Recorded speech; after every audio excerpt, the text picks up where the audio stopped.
సన్న భోజన్ సినిమా ఇప్పుడే చూశానండి. చెప్తున్నాం కదండి, ఇంకా కళ్యాణ్ రామ్ గారి యాక్టింగ్ అంటే న్యాచురల్ యాక్టింగు, ఇంకా విజయశాంతి యాక్టింగ్ అంటే ఇంకా మామూలు లేదు. ఇంకో ఎన్టీఆర్ విజయశాంతి చేసినట్టు ఇందులో మాత్రం ఒక రేంజ్లో ఉందన్న. ఇంకా లాస్ట్ మాత్రం 40 మినిట్స్ ఉంటుంది సినిమా. ఇంకా మామూలుగా కదా ఇంకా దద్దరు వెళ్ళిందన్న. పోలీస్ గెటప్లో ఒక గిరగదీశారన్న. మంచి మెసేజ్ ఉన్న సినిమా అన్న. ఖచ్చితంగా మాత్రం థియేటర్కి వచ్చి మాత్రం చూడాలన్న.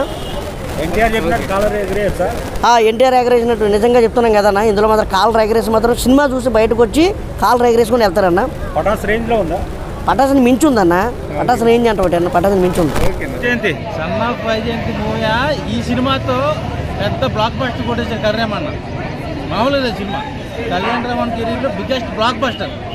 అసలు విజయశాంతి గారి పర్ఫార్మెన్స్, ఆ ఫైట్స్ ఏంటండి బాబు, మనం వింటేజ్ విజయశాంతి గారు చూసాం అసలు సినిమా. మా దేవరాయ గారిని సన్ ఆఫ్ వైజయంతి సినిమాతో మేమే బ్రేక్ చేసుకుంటాం. అంత బాగుంది సినిమా అసలు.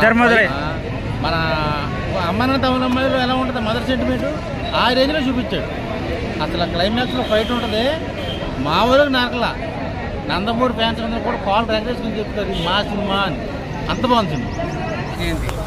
తొడగొట్టి చెప్తున్నానా, Arjun son of Vyjayanthi movie ఒక పటాస్, ఒక బింబిసారా, ఒక అతనొక్కడు అలాంటి ఎలా బ్లాక్ బస్టర్ కొట్టిందో కళ్యాణ్ అన్న కెరియర్లా ఇది ఒక పెద్ద బ్లాక్ బస్టర్ అని చెప్పొచ్చు.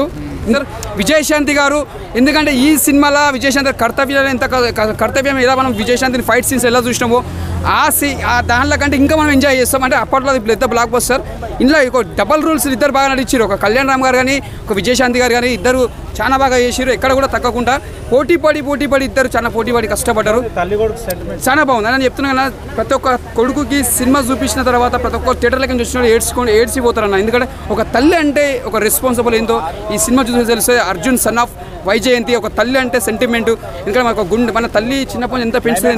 క్లైమాక్స్ చాలా బాగుంది. ఆ బ్యాక్గ్రౌండ్ మ్యూజిక్ కళ్యాణ్ రామ్ వస్తుంటే మాత్రం బూస్ బాంబ్స్ వస్తున్న మ్యూజిక్ మాత్రం చాలా బాగుంది అన్న. సినిమా మాత్రం కళ్యాణ్ రామ్ కెరియర్లో కూడా చెప్తున్నాను, ఒక పటాస్, ఒక బింబిసారా, ఒక అతనొక్కడు నేను చెప్తే రాసి పెట్టుకోరు. ఇది మాత్రం గ్యారంటీ.